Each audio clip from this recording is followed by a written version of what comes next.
Cesar, the crowd pleaser. If you need to pick me up, ladies, we gon' change your demeanor. Cesar, the crowd pleaser. We gon' do a little dance, we gon' make the naysayers believe us. Hey girl, had a long day, you tired from work? Throw me some dollars and I'll remove my shirt. You can touch me too, these are the perks. Free yourself, lose your mind and go berserk, and go berserk, and go berserk, and go berserk. Make way for the bad guy. What is up, everyone, and welcome to another episode of Crowd Pleaser, the podcast that brings you the inside scoop on what it takes to be a male entertainer in today's age. I'm your host, Cesar the Crowd Pleaser, and this is episode 51 of the podcast, where I'm going to be interviewing the pole power couple. I'll bring them on the show on a second, but first things first, let me mention our Patreon. This is patreon.com/crowdpleaser, and you can give back to the show if you get something out of it, if you've improved your day or your lifestyle and things like that. You can kind of show support financially, pledging as little as $1 a show, and you get all kinds of perks like prints and behind the scenes footage of my future routines and things like that, so definitely check it out. Next up is LeBear Dallas. This is my home office where I operate 5 nights a week, Wednesday to Sunday. Come check us out. Bachelorette, birthday parties, weddings, anything. Divorce parties, you name it, you come out. We have it. We'll have a great time. All right, so diving right into it, I want to introduce my two special guests. They took the time to be on this show because they are phenomenal. And first up, I want to welcome the owner of the studio I teach at. She has titles in North American Pole Championships as well as Miss Texas Pole Star. And she's been the owner of Altitude Fitness for 5 years. I want to welcome on the show Trish. Hey, Trish. Hi, how are you doing? I am doing great. How are you today? Doing great. Thank you for having me. Awesome. And her counterpart. He has won titles in the Texas Pole Fitness Championship and also has been all kinds of handymans around the studio as well as performing in a live band for most of his adult career. I want to welcome on the show Kurt. What's up, buddy? What's happening, man? It's good to be here. Good, glad. Your face says otherwise. Yeah. Sure, we'll move on. All right. Lies. Nah, I'm just messing around. All right, cool. So appreciate you guys coming on the show. I started teaching here. You gave me the opportunity to work here, and I feel like Aerials does a lot for both performances as well as people's emotional and mental and fitness and physical beings. So I wanted to bring you guys on the show and talk a little bit about it. But first things first, I was honored enough to have you guys both come to LeBear for our New Year's Guys and Dolls Bash and perform. And thank God Kurt came out and performed because honestly the guys needed a lot of help with all the talent the women were bringing. So let's talk a little bit about that. So Kurt, both of you actually come to the club before for our previous competitions, but this time you were a part of the show. Was it any different for you this go around, or was it fun, or what's up? Yeah, no, it was great. I really appreciate you giving me the opportunity to perform. I think that the atmosphere was great, and everybody was super appreciative of what we were trying to do up there. And I was glad to be able to come and try and help out, balance out the talent of the men versus the talent of the women that were there, for sure. Yeah, we definitely needed it, like without a doubt. Like even halfway through the show, people were like, the guys need to start stepping it up. I'm like, I'm trying. I did too good bringing in talent. What can I tell you? So you've competed before, which is somewhat of a performance, and you've performed in a live band. How was it the same when you went on stage at LeBear, or was it different? It was a little bit different. I mean, for one thing, I was doing Lyra hoop, which I've done some pole competitions and pole performances, but I had never performed on Lyra, so it was a little different from that perspective. But in terms of just the atmosphere in the crowd, it was pretty similar, felt pretty similar to like a musical gig that I'd play with a band playing guitar, from the sense that I was pretty confident that I was going to be able to offer something that people would enjoy. Mm-hmm. And whereas like a pole competition, sometimes you're really trying hard to make sure you hit all the tricks and make sure that, all your technical stuff, like pointing your toes and stuff, is on point. And but for like a musical performance and kind of how I felt performing on New Year's Eve, it was more organic, kind of just have fun with the crowd kind of performance. Yeah, and you hit the nail on the head, actually. That's one of the things that really sets us apart, even from other male reviews, is the fact that we interact so much with the crowd that it's a give and take throughout the entire performance versus just, here's my choreographed number, I'm going to do it, and regardless of what the crowd does, we're going to do the same thing. Now, I heard a rumor, and I'm going to bring it up now because I think it's quite funny, but apparently you got rained on side stage and didn't know what to do with the money. Is that true? Well, it is. I happen to know the person that rained on me, and we've done it just sort of jokingly here at the studio, where we picked up a pile of Monopoly money and siphoned it off at somebody twerking on the pole or whatever. So I hadn't really ever performed in an actual club like that, to where they were like, no, that was actually your tip. You can keep that. I didn't want you to give that back. So people showing you like actual appreciation. Exactly. Yeah. Don't feel that bad. It happens to everyone. I can't tell you how many times someone will come back from a main stage or side stage or a table dance with $100 bill and be like, I wasn't sure if they wanted to give this to me or not. But so I asked, and they're like, no, you earned it, so you're fine. Trust me, you're not the only one. I just had to ask because I thought it was funny that everyone kind of goes through that. So Trish, I asked you first, you being my boss, and I'm seeing if I could get permission, and your husband could, to perform, and you were all for it to the point where I feel like you just told him he was doing it and choreographed it for him. How did that go for you? Like the idea of it, and then watching him perform and being part of the performance. I had a lot of fun working with Kurt on the whole concept of what he was going to do on stage with LeBear on New Year's Eve. We work really well most of the time together, and since I've done a lot more performances and competitions in aerial and pole, he was kind of like, well, what do I need to do? And I said, it's best for me when I create a character for myself. It helps me kind of become more of a performer, because I don't have to be myself. I get to be my character. And so sometimes that gives me more artistic license to do something that maybe feels out of character, but I get to identify with that and just sort of transform the performance. So that's where we headed off from that, from our Hungry Like the Wolf kind of feeling. It was a wolf and like Little Red Riding Hood, and having those characters made it more fun. Yeah, gave it some direction. Yeah, you guys were great. That was awesome. Everyone enjoyed it. Like, I made a point to at least watch all the shows that I haven't seen before, and it was an enjoyment to the point where you even inspired both the owner to consider putting in more aerial apparatuses and modifying the club for a better performance, as well as our runner at the night, but he was an ex-dancer, to come back to dance and hit me up saying that he wanted to do hoops. So it's commendable to both of you. I think everyone was starstruck to the point where when one of the performers went up on stage, we typically don't allow video recording. Of course, we're in the age of Snapchat and everything else, but the owner went up to stage and recorded them performing. And I was like, hey, that's for you, not to post. But I thought it was great that he just was like, I've never seen anything like that. And he actually had stuff to say about you. Like I told you before, off air, he never wanted to put a pole on stage.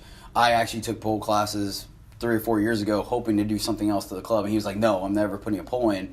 And after watching you just goof off on side stage, he was considering it now. So awesome. I can help you with that.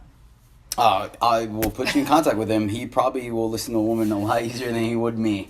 He has no problem telling me no all the time. And I can say that because he doesn't listen to this podcast. So, all right. So that covers New Year's. I really wanted to bring you on the show to talk more about aerials in general, pole, and the studio. So let's start at the beginning, and this might focus a little more on you, Trish, but by all means, Kurt, chime in whenever, because I'm sure everyone listens to it, to this podcast. So what got you in the pole? Because you started with pole, correct? I did. Okay. I did. So, we moved to Frisco from Carrollton in 2002, and there was nothing here. I mean, I just read an article that Frisco was like an up-and-coming town and we should move here, and we had a young son, and I wanted to make sure he got a good public education. And I was just thinking, I really want to find some exercise. Well, finally we got a 24-hour fitness, and I went there, and that was okay, but it's the gym, and unless you know what to do there, you're pretty much on your own. You walk the treadmill, do the bicycle.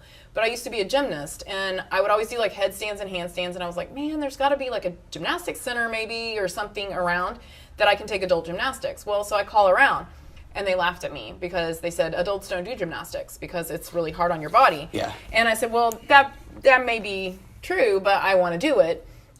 And I had been teaching yoga, and one of my yoga students saw me at a chamber meeting, and she said, I'm opening a pole studio in Frisco, and I want you to come. Here's a free coupon. And it took me 6 months to redeem that coupon. I was so afraid. She's like, no, pole, it's fitness. We're doing fitness. So afraid that they were going to, like, I was going to go there and they were going to make me do stuff that I was uncomfortable with, or like, I don't know. I don't know what I thought, because it was 8 years ago. Yeah. 9 years ago. And it wasn't as mainstream as it is now. Yeah. And there wasn't Facebook and Instagram, and there was maybe some YouTube videos of people doing pole. And it still had slight taboo to it. It did have a taboo to it, and it was in this tiny little room in this other fitness center, and it just felt very like I was going in a secret room and like doing this secret thing. But then we went in there and we just did fitness stuff, and it was really fun, and we learned spins, and I got to do handstands against the pole, and like it was a lot of things that I was familiar with, but a lot of things that just really sparked my creativity. And I came home that night and I said, I got to do this. We're in big trouble. It's expensive, but I want to do it, because it was so niche. It was a lot more expensive than even what I charge today. And I just went for it. I loved every minute of it. And then I had to take a break because I wanted to have another baby. And when I came back, I trained for a competition, and I won that competition. And then the studio owner decided she didn't want to have a pole studio in Frisco anymore. And we both came to the determination that I should start my own thing. And that's how it all started. Yeah, which it's kind of funny you mention it that way, because honestly, I feel like, I don't know if it's the challenge of it, the physical aspect of it, or just the emotional, like you have to get over your comfort zone thing. But I feel like anyone that does aerial and pole, it's hit or miss right off the bat. Within two, sometimes for your first class, but typically 2 or 3 classes, you're like, this is what I want to do, or no, it's not for me. And it's really funny that, I mean, you took it 100%, like dove in, and then I'm sure once you won that competition, you were like, hey, I'm kind of good at this. Yes, because I didn't know what to expect. There wasn't any video on competitions. I didn't even know what the expectation level was of a person over 40 on a pole in a competition, which is a very different setting than just a performance. And so I had nothing to go on. I didn't know if I was on point with my routine or anything. And it was a lot of fun for me to feel validated in my decision-making process, because it was hard to explain to a lot of people, like, well, I do pole dancing, and they're like, they just equate it immediately with a strip club, especially 9 years ago. Without doubt. And so we have a lot of new clients that come in, and they're not really sure what to expect either, but with the right coach and the right atmosphere, you know, the way that we teach the classes, you can go sexy, you can go sporty, you know, it's just everything at the beginning is the same. You know, you get your baseline, and your coach helps you like figure out all these weird, you know, it's just geometry, because that's what keeps you on the pole, is a triangle.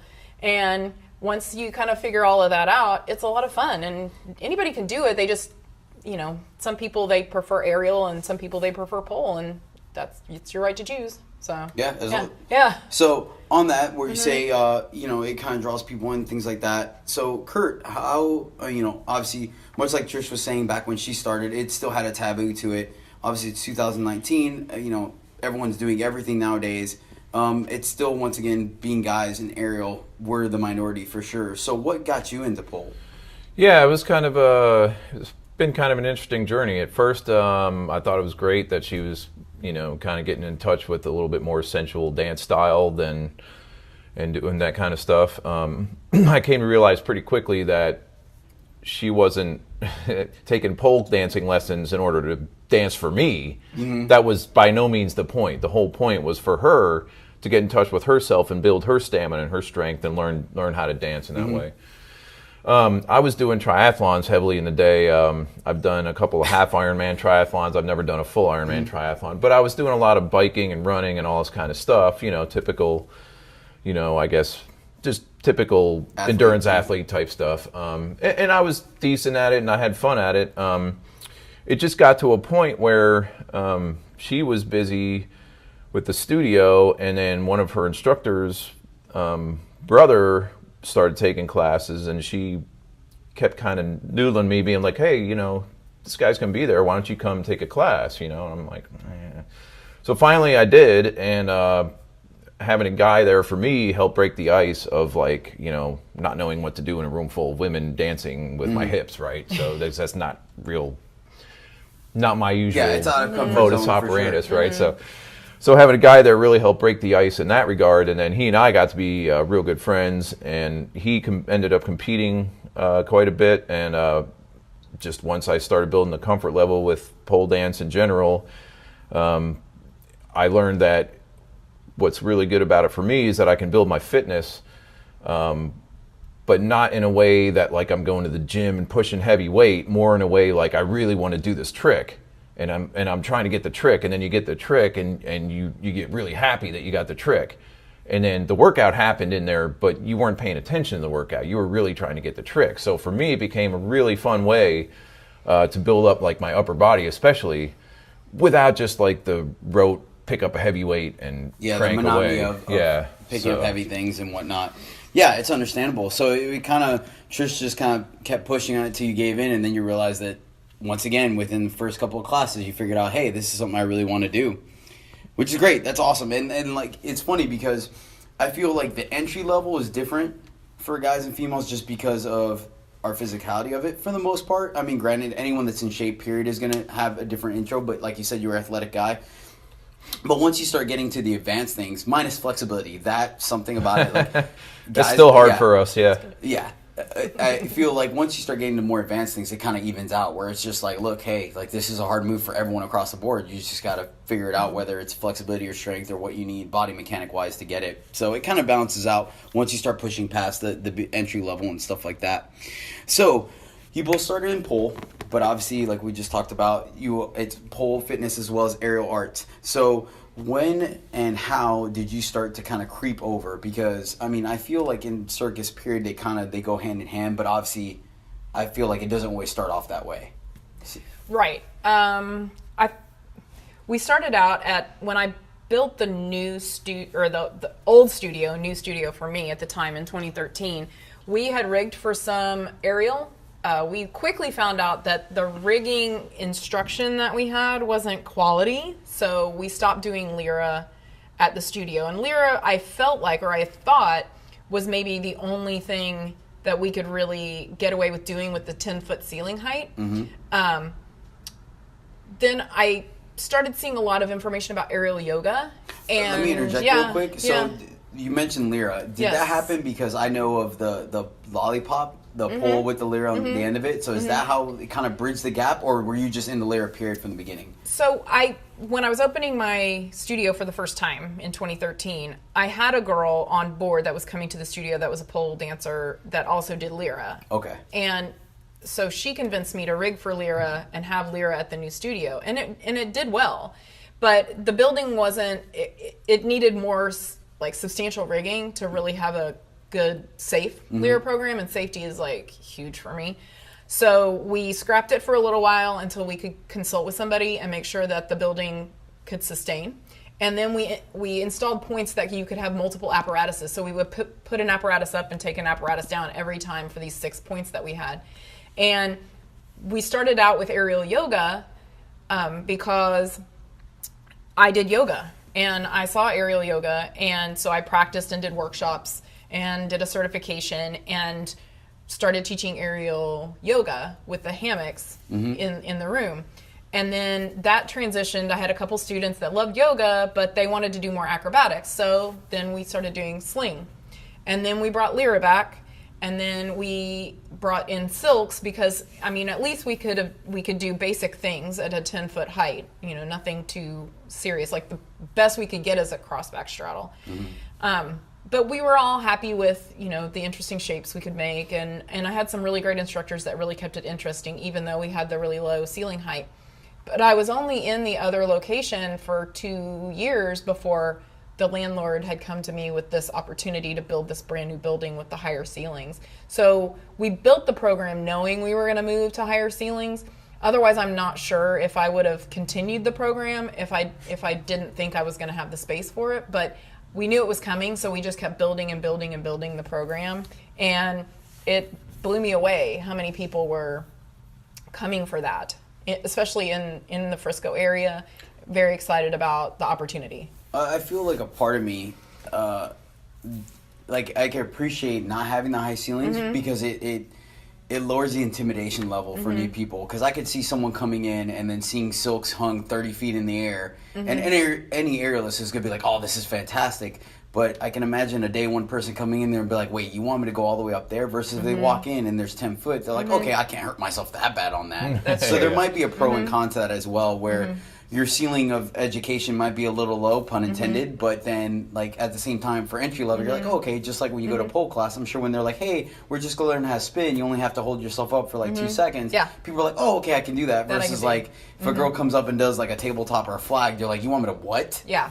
Yes. So- yes, for sure.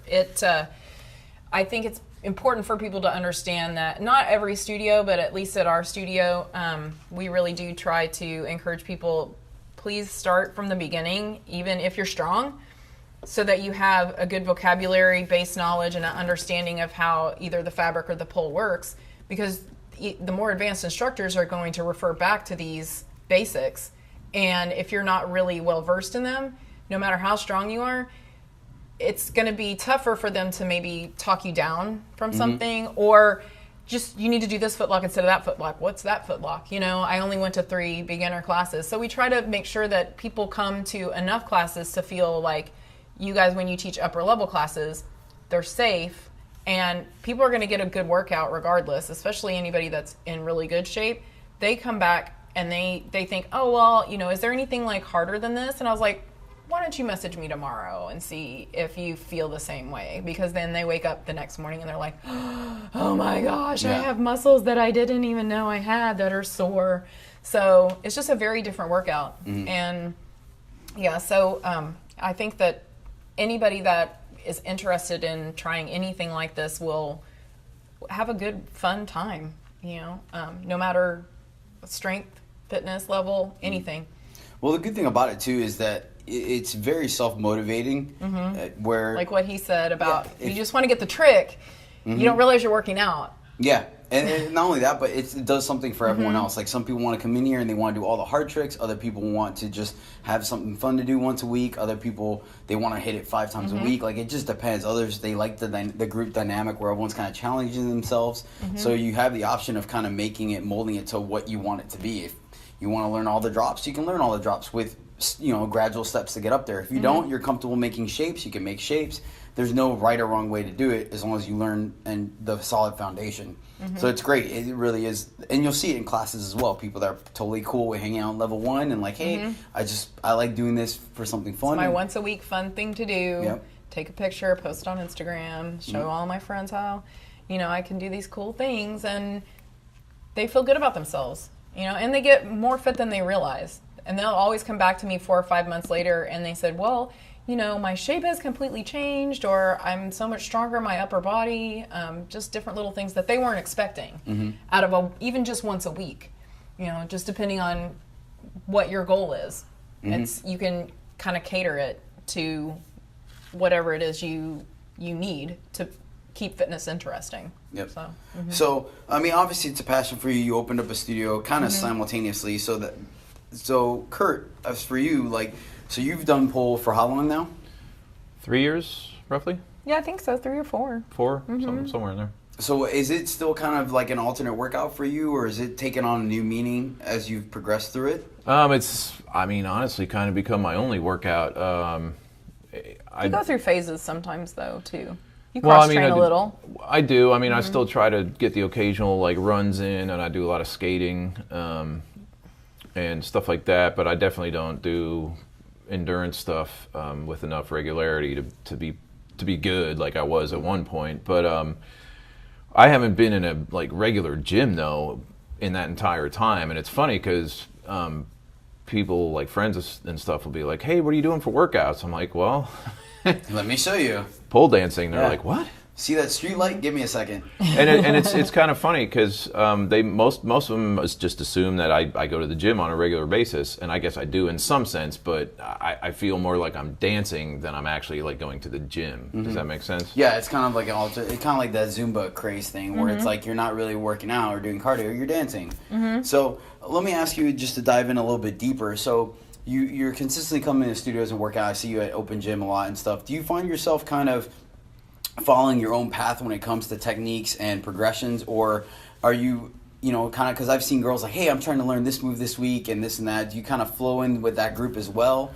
Yeah, I mean, especially with the pole dance being dominated by women, and a lot of the things they're doing are creating shapes with you know, splits most of the time, like a lot of back bends and splits and stuff like that don't suit me very well, since I can't do a split and I can't do a back bend very well. So there are some around the world. There are some pole dancers who do a more, I'd just call it gymnastic style of pole dance, where it's you won't ever see these guys do a split, but you will see your jaw drop when you see what they're doing, just because they're very dynamic and flippy, and they have incredible upper body strength. And so I take classes with the girls, and I do my best to try to develop my split and try to, I mean, I want to explore all the aspects. So I enjoy taking the classes and learning spins and splits and things like that. I do take a little bit of my own path with the more gymnastic-y kind of stuff, and I work with some of the guys that are like around the world.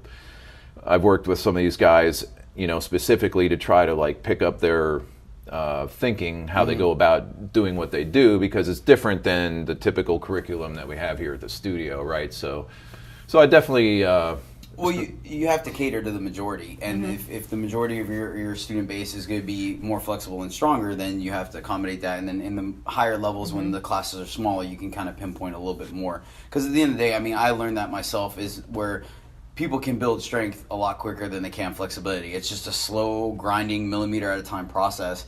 But it's great that you know, essentially not be intimidated by everyone doing all these splits and be like, well, I guess I'm not going to be able to do a single advance move. Instead, you just kind of find those other moves that are still super popular, and everyone does it. Like, I've seen plenty of pole dancers do all kinds of tricks that I can identify, even not knowing pole very well, like what takes a ridiculous amount of strength and core awareness and all that stuff. So now, to a little bit more into you just recently got into aerials, correct? I did. Yeah, probably about a year ago. When we opened the new studios, when you started coming. Yeah. What pulled you in that direction? So I started doing Lyra just because I think that pole translates pretty well to Lyra, and I've always been curious to get on the Lyra, because one of the things that is difficult about performing on pole, especially in like a club environment like we did, is that there's really not a way to rest while you're on the apparatus. You're having to hold yourself up one way or another, because otherwise you just fall. But with a Lyra, you can rest, you can hit a pose, but your body's resting on the apparatus, which silk is the same way, I think, to a certain extent. There are spots in there where if you're spinning and stuff, you can rest with a shape and it still looks good, but you're not having to actively like hold yourself on the apparatus, where it's a little difficult for me on pole, especially the style I like to do. I'm using a lot of strength when I'm doing it, so I can't really go more than a few minutes on the pole before I'm too tired and I have to stop, right? So I think that was what kind of drew me to aerial, and then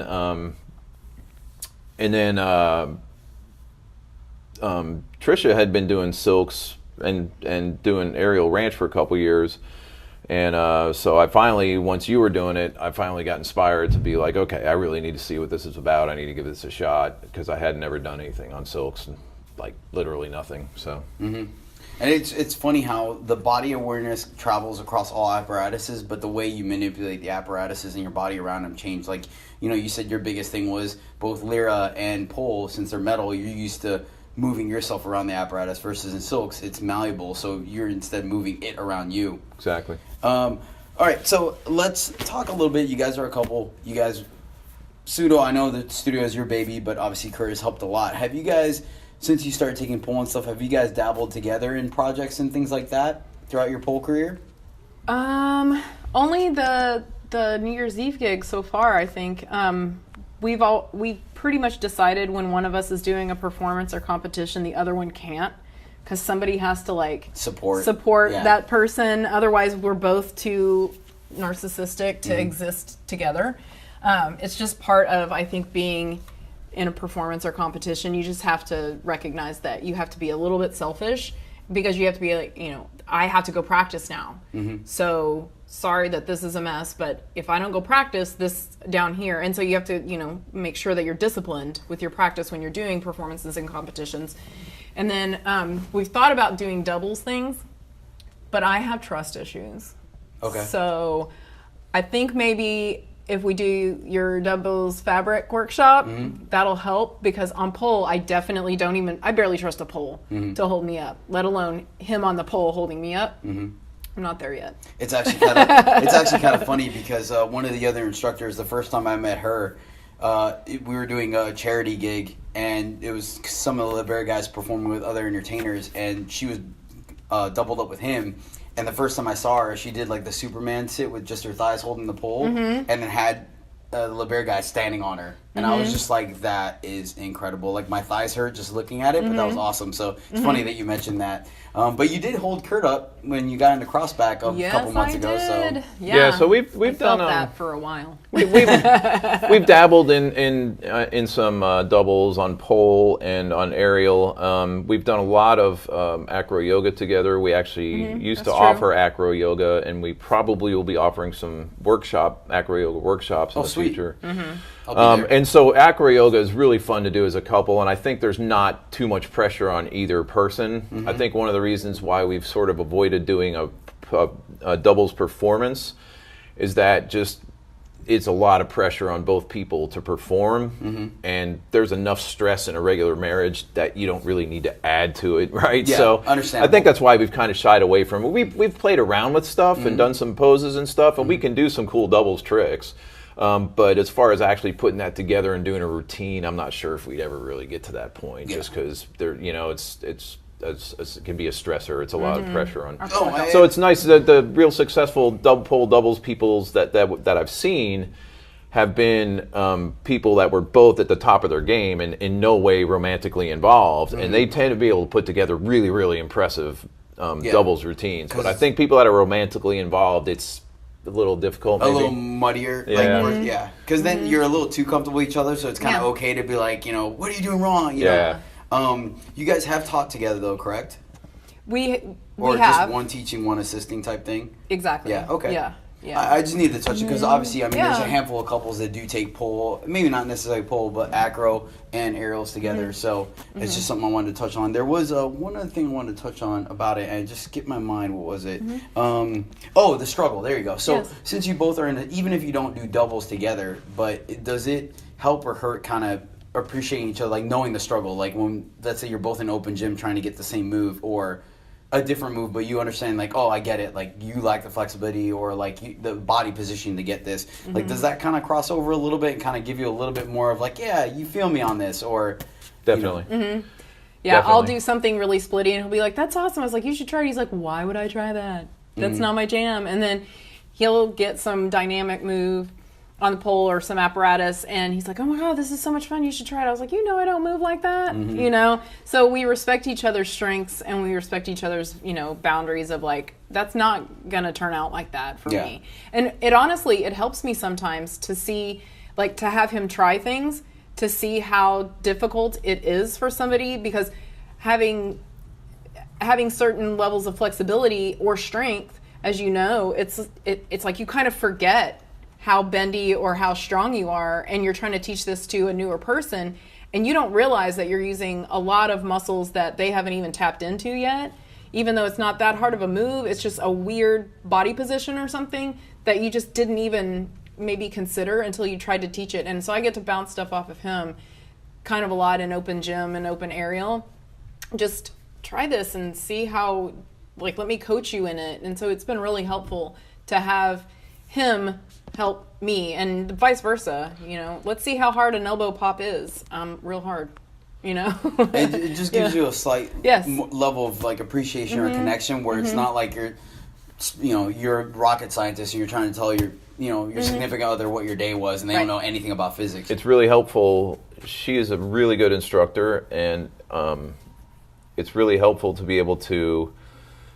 One of the reasons why I started pole, other than her bugging me and having a friend who was doing it, was I also wanted to understand what she was going through day to day, and I kind of felt like if I didn't get involved in pole or aerial at all, then I'm just kind of this guy over here working this corporate job, and she's this person over here being an aerial superstar, and our paths never converge.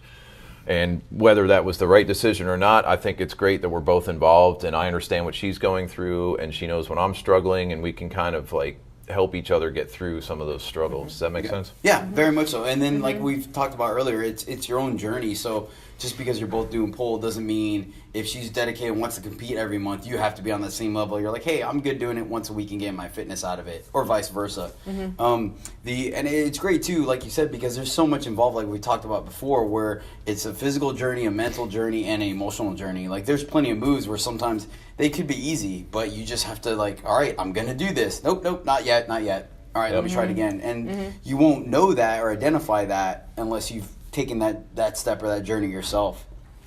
Sweet. Definitely. Well, I'm glad we touched on that because, like I said, I'm sure there's a bunch of people that, who wouldn't want, their significant other to kind of at least understand what they're doing. So final things I want to talk about. And Trish, this one can focus a little more on you. So what do you think your studio overall does for the students that attend it? Oh, wow. I was just telling Kurt the other day how amazingly fulfilling it is to run the studio, to see the transformation that people go through.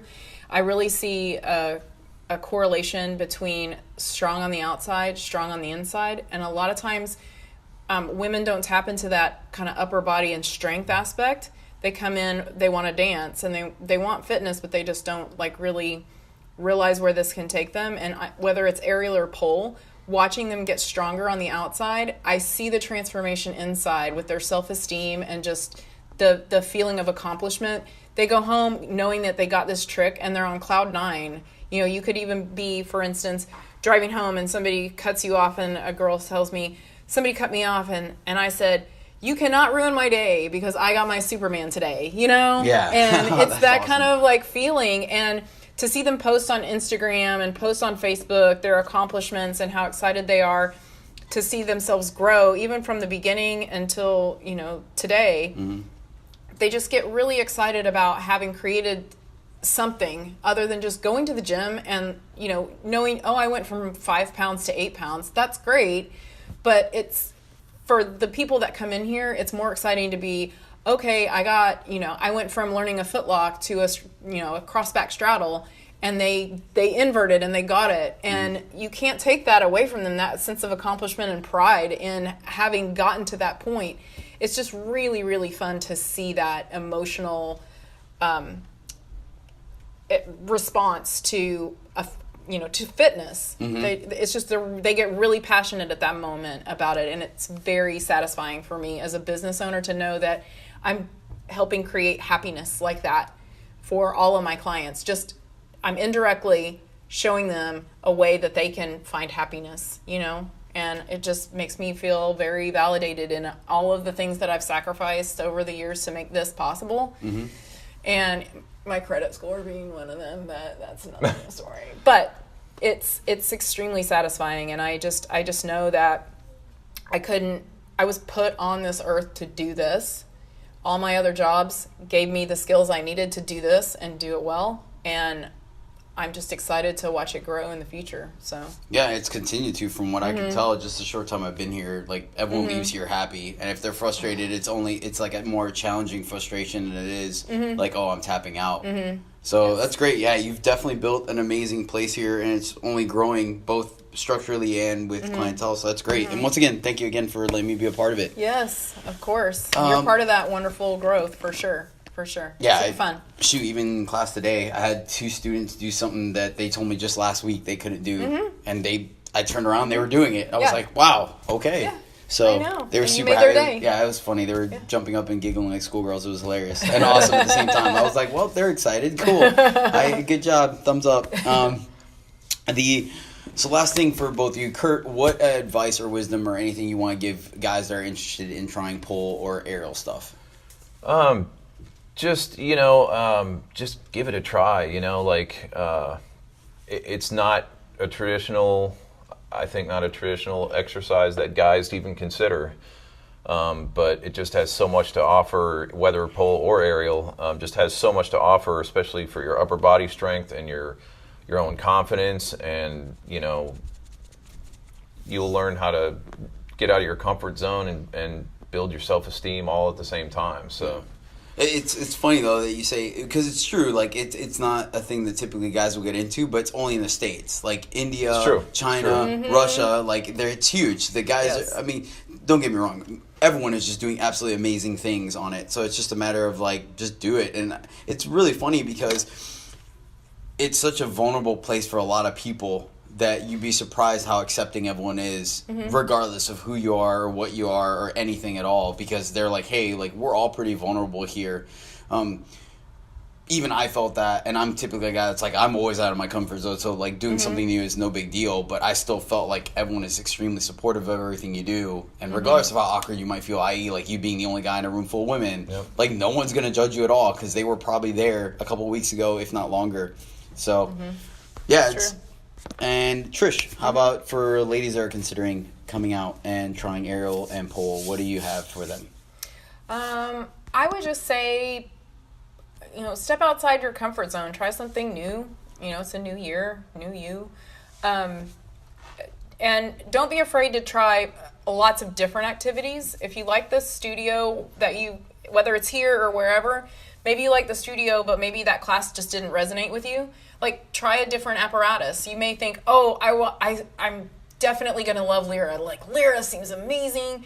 It's going to be this is my passion. Then you go to Lyra class and maybe, like, there's just something about it that, you know, doesn't really feel right. And then all of a sudden you try a fabric class and you're like, okay, this is it. Because I've had a lot of people do that.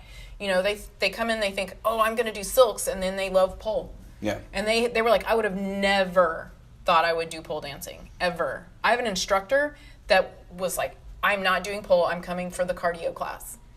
And she's an instructor now. She's like, the first time I got on a pole and I could climb, she was like, I'm done. That's it.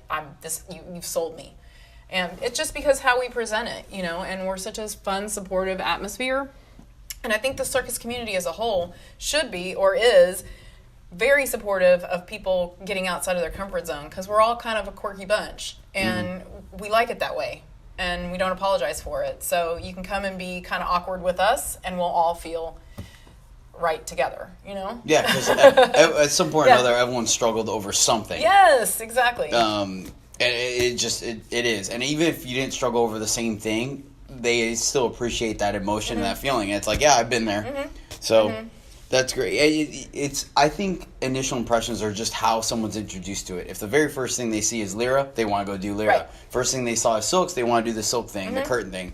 And it may not be for them. Like you said, it's like, no, not quite. But then you change it, you do hammock, or you do pole, or you do Lyra, or you do straps, and you're like, yes, this is it. Yes, exactly. Yeah, don't give up just because you maybe thought it was going to be one thing, and then there's probably something else that, you know, you got to try them all. So... Excellent. Yeah. All right. So I think we'll wrap it up here. Trish, where can people get a hold of you or the studio if they're interested in classes or just want to talk about your journey? They can either check out our website at altitudefitnessfrisco.com, or they can find my email address, and my phone number and all that kind of stuff is all on the bottom of the webpage. We have our new client offers on there as well. And Instagram is Altitude Pole Fitness if you like more pole stuff, or Altitude Aerial Arts. And again, all of our links are in the bio on both of those sites. Awesome. Sweet. Yeah, and if you're a new student, you definitely get a discount on 4 classes, so you can try out multiple apparatuses and stuff like that. So check all that out on the website. Kurt, do you want to throw any social out there? I'm on Instagram as Kurt Lauerman. If you want to see me, what I do on the pole and some of what I do in aerial. I've sometimes the band. Yeah, sometimes the kids.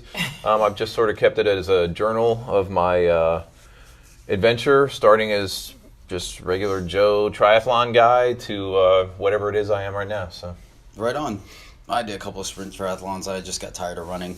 I liked everything of it, but then I was like, no, I was way too challenging on myself, and I was miserable during all of them. I'm like, why am I doing this?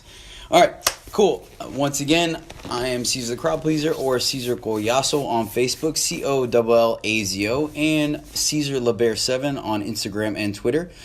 And if you're listening to this podcast, by all means, rate it, share it, introduce it to a friend, or this podcast episode specifically, introduce it to other people if it's something they might be interested in.